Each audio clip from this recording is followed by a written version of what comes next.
السلام علیکم، welcome to my channel دعا اینڈ وظائف۔ کیسے ہیں آپ سب؟ تو آج کی ہماری ویڈیو سورۃ الفلق میں اندھیری رات، جادو اور حسد وغیرہ کی برائی اور نقصان سے اللہ تعالیٰ کی پناہ حاصل کرنے کی دعا سکھائی گئی ہے۔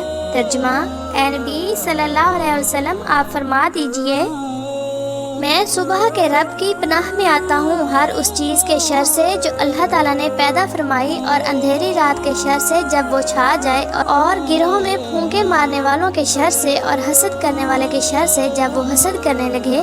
نبی کریم صلی اللہ علیہ وسلم نے فرمایا، جو شخص ہر صبح اور ہر شام 3 مرتبہ سورۃ اخلاص اور معوذتین پڑھ لے تو یہ صورتیں ہر شر کے مقابلہ میں اس کے لیے کافی ہو جائیں گی۔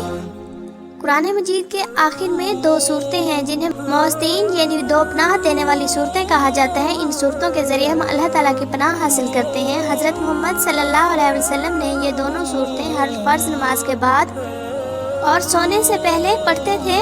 آپ ختم النبیین صلی اللہ علیہ وسلم طبیعت کی ناسازی کے موقع پر بھی دونوں صورتوں کو پڑھ کر اپنے اوپر دم کیا کرتے تھے۔ ان دونوں صورتوں کا مطالعہ کرنے سے ہمیں معلوم ہوتا ہے کہ سب سے بڑی طاقت اللہ تعالیٰ کی ہے۔ اگر ہم دنیاوی نقصان سے بچنا چاہتی ہیں تو ہمیں اللہ تعالیٰ سے دعا کرنی چاہیے کہ وہ ہمیں اپنی رحمت کے آغوش میں لے کر ہماری حفاظت فرمائیں۔ مزید اچھی ویڈیوز دیکھنے کے لیے چینل کو سبسکرائب ضرور کریں، لائکس اور کمنٹس کرنا نہ بھولیں۔ جزاک اللہ خیرا کثیرا۔